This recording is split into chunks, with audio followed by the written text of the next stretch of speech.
Hello guys, and welcome back to MS Tech Tutorials, and in today's video I'm going to be going over how to fix the GTA 5 script hook error code. And let's get straight into the video. So the first thing that you guys can do is make your way over to Steam.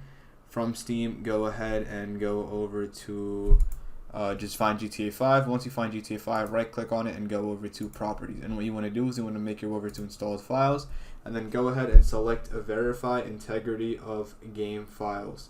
Now, basically, once you do that, that it just check to see if there are any missing or corrupt files, and we'll fix that issue. Now you can go ahead and start up GTA, and that should fix the error code. The second method you guys can try doing is by going over to Google and just typing in, script hook, GTA 5 script hook, and just downloading the latest, latest one. Basically, you want to download the updated and latest one, because this error code also sometimes does happen if you don't have the most updated one downloaded.